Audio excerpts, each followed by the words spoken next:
Hello, मेरा नाम है डॉक्टर कोहेली भट्टाचार्य और आज के वीडियो में हम बात करेंगे कि पोस्ट ऑपरेटिव या फिर सर्जरी के बाद आंखों का कैसे ख्याल रखना है या पोस्ट ऑपरेटिव आई केयर। ये वीडियो मैं खास हिंदी में बनाने वाली हूँ क्योंकि हमारे बहुत सारे पेशेंट्स जो है ना वो गवर्नमेंट हॉस्पिटल में शायद ऑपरेशन कराते हैं या फिर बहुत ही बिजी हॉस्पिटल में ऑपरेशन करा सकते हैं जहाँ पे आपका जो पोस्ट ऑपरेटिव केयर है वो या फिर एक जूनियर डॉक्टर आपको बता रहे हैं या फिर आपको एक पूरे ग्रुप में लेकर आपको बताया जा रहा है। और कई बार क्या होता है कि कुछ बारीक बारीक चीजें जो कि इंपॉर्टेंट रहती है वो शायद आप भूल गए हैं या फिर आपको डर लग रहा है कि आपके डॉक्टर को कैसे पूछे कि ये करना चाहिए कि नहीं करना चाहिए। तो ये वीडियो आपके बहुत काम आएगा अगर आपने मेरे साथ ऑपरेशन ना भी किया हो तो let us go into the video.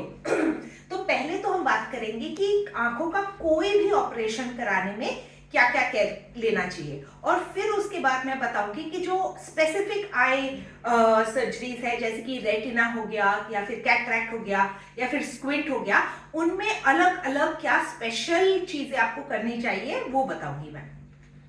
तो पहली तीन चीजें तो चाहे आपने कहीं से भी कोई भी ऑपरेशन किया हो अपनी आंखों के लिए, वो तीनों मायने रखेंगी। वो है नो वॉशिंग दी आईज, मतलब पानी लेके अपने आंखों में नहीं डालना है। चाहे आपने वो कोई भी ऑपरेशन कराया हो, चाहे आपने कलेजियन ऑपरेशन कराया हो या टेरिजियम ऑपरेशन कराया हो या फिर स्क्विंट या फिर कैटरैक्ट, तो जो पानी है वो चाहे वो टैप वाटर हो या डिस्टिल वाटर हो, that is not meant for the eyes. तो आंखों में आप क्या डालेंगे, बस जो आई ड्रॉप्स आपके डॉक्टर ने बताया है। No water should enter the eyes क्योंकि दी आई इज हीलिंग, क्योंकि कट पड़ा है। आप अगर घर का पानी डालेंगे अपने आंखों में, चाहे वो आपको कितना भी लग रहा हो कि वो साफ है, उसमें इंफेक्शन बैठ सकता है आंखों में। दूसरी चीज है कि जो कट्स है, जो बारीक बारीक, इवन इफ लेजर से ऑपरेशन हुआ हो, अगर वो पानी आंख के अंदर चला गया then we will land up in problem. So just put the eye drops that the doctor has said. So that is no washing of the eyes. So you will just close your eyes और बाहर से गीले कपड़े या फिर towel जिसका पानी पूरा निचोड़ा गया है उससे आप बाहर से साफ कर सकते हैं। कॉटन से आप साफ कर सकते हैं, बीटाडीन वाइप से आप बाहर से साफ कर सकते हैं, लेकिन पानी मुंह पे नहीं मारना है, ठीक है। दूसरी बात है no rubbing of the eyes, मतलब आंखों को रगड़ना नहीं है। चाहे वो कोई भी ऑपरेशन हुआ हो, स्क्विंट ऑपरेशन हुआ हो या फिर कैटरैक्ट ऑपरेशन हुआ हो, क्योंकि the eyes are quite fragile in this time. तो आप रगड़ोगे या मसलोगे तो फिर उससे ब्लीडिंग जो है वो हो सकती है, क्योंकि हमने आफ्टर ऑल कोई सर्जरी किया है, कोई भी बॉडी पार्ट का ऑपरेशन किया हो, आप उसे रगड़ोगे तो नहीं। तो वैसे ही आंखों का वैसे ही ख्याल रखना है, रब नहीं करना है। तीसरी बात है put eye drops on time. Time to time आपको जो आई ड्रॉप्स बताए गए हैं डॉक्टर के द्वारा, वो ड्रॉप्स आपको डालने हैं। अब टाइमिंग शायद 4 टाइम्स अ डे होगा या फिर 5 टाइम्स अ डे हो सकता है या फिर हर 2-2 घंटे में आपको ड्रॉप्स डालने हैं।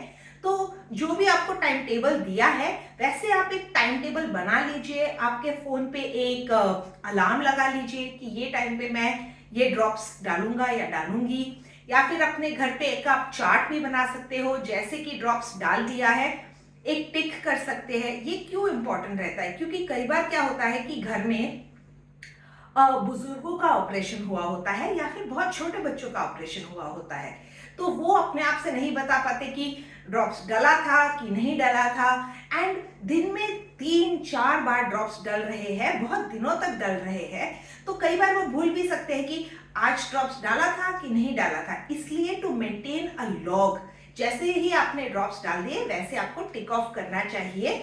तो दैट इज इंपॉर्टेंट। अब ड्रॉप्स कैसे डालते हैं उस पे मैं अलग वीडियो बनाऊंगी कि what is the care you should take for how to put eye drops. But basically आपके साफ हाथ होने चाहिए, या फिर आप हैंड सैनिटाइजर यूज कीजिए या फिर हाथ धो लीजिए, because in trying to put eye drops आप इंफेक्शन आंखों में डाल सकते हैं, इसलिए clean hands very important. So that is your eye drop schedule. Now अब आ जाते हैं जो क्वेश्चंस काफी पेशेंट्स आस्क करते हैं, उन पे। तो पहली चीज है कि सनलाइट, कि बाहर जा सकते हैं क्या, रोशनी को देख सकते हैं क्या, सूरज में मतलब बाहर जा सकते हैं क्या सनलाइट में। तो मोस्टली सारे ऑपरेशंस में you can go into the sunlight. पहले जमाने में कैटरैक्ट के ऑपरेशन के बाद क्योंकि वो बहुत बड़ा कट हुआ करता था या फिर कॉर्निया में इडीमा होता था, तब बाहर देखने से फोटोफोबिया, जो कि रोशनी को देख के जो आंखों में पानी आता है वो होता था फोटोफोबिया। इसलिए हम डार्क गॉगल्स, काले चश्मे बोलते हैं पेशेंट को पहनने के लिए, ताकि उनको फोटोफोबिया ना हो। लेकिन आज के जमाने में जब हम लेजर से ऑपरेशन करते हैं या फिर सूचरलेस सर्जरीज करते हैं कैटरैक्ट का एंड बाकी और कोई भी सर्जरी में, जनरली आपको फोटोफोबिया नहीं होगा। जैसे कि स्क्विंट सर्जरी में फोटोफोबिया नहीं होगा क्योंकि हम कॉर्निया पे तो जा ही नहीं रहे हैं, समझ में आया ना। तो स्क्विंट सर्जरी में आपको फोटोफोबिया नहीं होगा, टेरिजियम में नहीं होगा, कलेजियम में नहीं होगा। कॉर्निया के कोई भी ऑपरेशंस जैसे कि लेजर हो गया, लैसिक हो गया, या फिर पीआरके हो गया, या फिर कॉर्निया पे कोई भी ऑपरेशन हुआ, तो यस आपको थोड़ा फोटोफोबिया हो सकता है, क्योंकि फोटोफोबिया या फिर सनलाइट से problem is because of cornea पे कोई भी कट। तो उसके लिए आप डार्क गॉगल्स पहन सकते हैं, बेशक उससे कुछ नहीं होगा। ऐसा नहीं है कि अगर आप सनलाइट में गए तो ऑपरेशन के इफेक्ट्स खराब हो जाएंगे, ऐसा नहीं है। It is just for patient comfort कि हम बोलते हैं कि आप डार्क सनग्लासेस पहन सकते हैं। अगर आप बाहर गए, आपने सनग्लासेस पहना है और उतारा, दोनों में आपको कोई डिफरेंस नहीं लग रहा है, you are quite comfortable, then it is not necessary to wear dark goggles outside in the sun. अब दूसरी बात है टीवी वॉचिंग। टीवी आप किसी भी ऑपरेशन के बाद देख सकते हैं, no problem. There is no कि टीवी की रोशनी से आपका जो ऑपरेशन हुआ है वो खराब हो जाएगा, या फिर कॉर्निया का ऑपरेशन, या फिर कैटरैक्ट का ऑपरेशन, या फिर टेरिजियम का ऑपरेशन, ऐसा कुछ भी परहेज नहीं है कि आपको 10 दिन तक टीवी नहीं देखना चाहिए, 15 दिन तक टीवी नहीं देखना चाहिए, क्योंकि वी प्रेफर कि पेशेंट घर पे रहे। बाहर जाओगे तो धूप या फिर डस्ट या फिर धूल आंख में जाएगा, किसी का हाथ लग सकता है। Generally after operation people prefer to be at home. अब आप 10-15 दिन से घर पे हो और आप टीवी भी नहीं देख सकते, तो that doesn't make sense. So yes you can watch TV जब तक यू आर कंफर्टेबल। अगर आपको टायर्ड लग रहा है, बहुत थकान लग रहा है आईज में, then you can definitely take a break because you are using your eyes, right. But ऐसा कोई भी वो नहीं है कि आपको टीवी नहीं देखना चाहिए। नेक्स्ट आ जाते हैं प्रोन पोजिशन पे। प्रोन पोजीशन का मतलब है कि आप आपके सामने, मतलब आप पीठ पे नहीं लेटे हैं, आप अपने छाती पे लेटे हुए हैं। तो प्रोन पोजीशन स्पेशली इंपॉर्टेंट रहता है रेटिना के ऑपरेशन के बाद। अब रेटिना ऑपरेशन में हम क्या करते हैं कि सिलिकॉन ऑयल डालते हैं आंख में। अब सिलिकॉन ऑयल क्या है, वो एक लाइट ऑयल है जो ऊपर की तरफ उठता है। अगर आप खड़े हैं तो वो ऊपर की तरफ उठेगा, समझ में आया ना।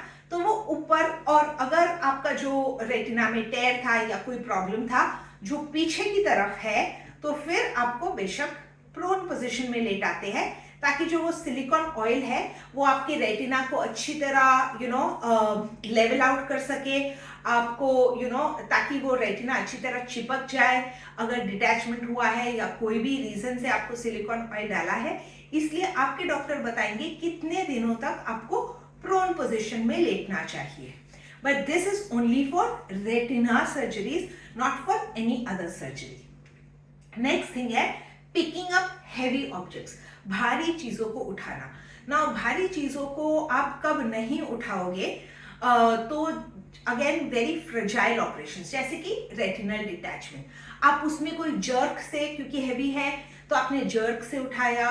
पर्टिकुलर कैटरैक्ट सर्जरीज जहाँ पे लेंस काफी हिला हुआ था, डिसलोकेटेड था, आपको डॉक्टर ने कुछ सूचर डाल के कुछ बहुत ही नाजुक से लेंस बिठाया है, या कहीं पे जहाँ पे आपके डॉक्टर कहते हैं कि भारी वस्तु नहीं उठाना चाहिए, कुछ हैवी नहीं उठाना चाहिए, तो ये सब रीजंस में नहीं बताएंगे रेटिना, या फिर ऐसे कुछ बहुत ही माइन्यूट ऑपरेशंस जहाँ पे वी हैव डिसलोकेशन हुआ हो लेंस का, ठीक है। बट जैसे कि स्क्विंट सर्जरी हो गया, या फिर टेरिजियम, या फिर ऑक्यूलोप्लास्टी का कोई सर्जरी हो गया, उसमें जनरली हम नहीं बोलते, मेरे स्क्विन सर्जरी में मैं कभी नहीं बोलती हूँ कि आपको हेवी चीजें नहीं उठानी है, क्योंकि उससे कुछ फर्क नहीं पड़ेगा, ठीक है। तो again picking heavy objects is only for specific I surgeries. Next है कॉन्टैक्ट स्पोर्ट्स। कॉन्टैक्ट स्पोर्ट्स मतलब बास्केटबॉल या फिर कबड्डी या फिर जहाँ पे बॉक्सिंग, जहाँ पे there is a chance of contact, there is a chance that you can get an injury in the eye. Any kind of contact sports we should avoid for at least 1 month post surgery. कोई भी आंख में surgery किया है, you just need to not have any contact sports for about 1 month. Again, it depends from how intense your contact sports is, कितना आप वो खेल रहे हो और कितने, जैसे कि अगर हमने टेरिजियम का ऑपरेशन किया या फिर स्क्विंट का ऑपरेशन किया और बच्चे थोड़ा खेलते रहते हैं, so that will not be counted as contact sports. थोड़ा किसी का ऐसे ऐसे हाथ लग रहा है या कुछ ऐसे ही अपने आप में खेल रहे हैं, तो ज्यादातर like just avoid too much intense play for everyone, right. So intense नहीं करना चाहिए। एंड रेटिना की सर्जरी अगर आपका डिटैचमेंट हुआ है तो आपके डॉक्टर बोलेंगे कि कॉन्टैक्ट स्पोर्ट्स शायद 3 महीने तक नहीं करना है, समझ में आया ना। तो wherever there is a chance that it may open up again, there might be some problems, then contact sports is told to avoid. But mostly जैसे कि अगर कैटरैक्ट का ऑपरेशन हुआ है, absolutely everything was fine, no problems, then after a month you can have contact sports. If pterygium या squint का operation हुआ है, ptosis का ऑपरेशन हुआ है, in these conditions after 1 month you can go back to your contact sports. Yoga, बहुत सारे हमारे पेशेंट्स बोलते हैं कि क्या हम योगा कर सकते हैं, स्पेशली क्योंकि काफी लोग काफी बुजुर्ग है and people just like to do yoga, right. So yoga के कुछ poses I would say are kind of not very good, specially अगर आपको ग्लॉकोमा है, क्योंकि उम्र बढ़ते हुए आपको ग्लॉकोमा का ऑपरेशन हो सकता है एंड उम्र बढ़ते हुए आपको लगता भी है कि हम योगा करें। तो जो डाउनवर्ड डॉग, जहां पे आपका सिर नीचे की तरफ है, जहां पे आपका जो ब्लड है वो आपके सिर पे आ रहा है, चाहे वो शीर्षासन हो या फिर डाउनवर्ड डॉग पोजिशंस हो या फिर इवन सूर्य नमस्कार में आप आपके हाथ नीचे रख रहे हैं, सो जहां पे जो हेड लो पोजिशंस है वो आपको अवॉइड करना चाहिए, स्पेशली लॉन्ग टाइम के लिए, स्पेशली अगर आपको ग्लॉकोमा है। तो that is something which I prefer to tell people कि क्योंकि बहुत सारे हमारे पेशेंट्स योगा करते हैं। दूसरा है ड्राइविंग अ कार, मतलब गाड़ी कब से चला सकते हैं। अगेन कार ड्राइविंग में कोई भी प्रॉब्लम नहीं है, आप कोई भी ऑपरेशन ले लो, स्क्विंट सर्जरी ले लो, कैटरैक्ट सर्जरी ले लो, there should not be any problem. Immediately by second day you should be able to drive your car as long as your eyesight is clear, your vision is clear, you are confident, no problem. अगर आपको double दिखाई दे रहा है या फिर आपको धुंधला दिखाई दे रहा है या फिर आपको लग रहा है कि बहुत पानी आ रहा है, बहुत वाटरिंग हो रहा है because of whatever surgery और जस्ट फोटोफोबिया बहुत हो रहा है, then don't drive a car. But otherwise there is nothing like that you should not drive a car. So I would say कि एक हफ्ता, maybe you want to take a little call, maybe 3 to 5 days you can wait and see if you're fine, comfortable, you can drive a car. हमारे जो patients हैं जिनका squint का operation हुआ है, 3 से 4 साल के बच्चे भी after operation they like cycle पे निकल जाते हैं, they don't have any problem, they are fine. Adults also, 18-year-old, 20-year-olds are also back to their bike and all, everything is fine. Car riding especially is fine because उसमें wind भी नहीं आ रहा है, right? It's a completely closed space. So as such, person to person depend करता है for driving a car. Again, if there's no jerk, even retina surgery के बाद you can start driving a car. Next है coughing and sneezing. ये बचपन में हम लोग बहुत बोलते थे कि डोंट कॉफ और sneeze loudly after cataract surgery. ये क्यों कहते थे? अगेन क्योंकि हम लोग तब स्टिचेस लगाते थे in the cataract surgeries and बहुत आपने प्रेशर किया, हेवी कुछ चीजें उठाई, कॉन्स्टिपेशन में स्ट्रेन दिया या फिर कॉफिंग या स्नीजिंग में the wound can gape, specially hypotony हो सकता है because of aqueous leaks. So if you have an aqueous leak, if your doctor says कि don't cough and sneeze, then definitely आप उनकी बात मान सकते हैं, बट एज सच ऐसे तो कोई प्रॉब्लम नहीं है। स्पेशली जो बाहर आई बॉल के बाहर के ऑपरेशन है जैसे कि स्क्विंट सर्जरी, उसमें there is no problem of coughing and sneezing because we have not open out your eyeball. बाहर के कोई भी आईलिड का ऑपरेशन हो गया, इवन टेरिजियम हो गया, या फिर any of the outside the I surgeries, generally coughing and sneezing में कोई प्रॉब्लम नहीं होगा। Retina surgeries yes, because you don't want sudden jerky movements, sneeze करते हैं, कॉफ करते हैं, there is sudden jerky movements, वहाँ पे आई के अंदर जो हमने सिलिकॉन ऑयल या फिर विट्रियस जो भी है डाला हो वो थोड़ा हिल सकता है, या फिर आप आइस बहुत स्क्वीज करते हैं, so that may be a place where you may not want to cough and sneeze.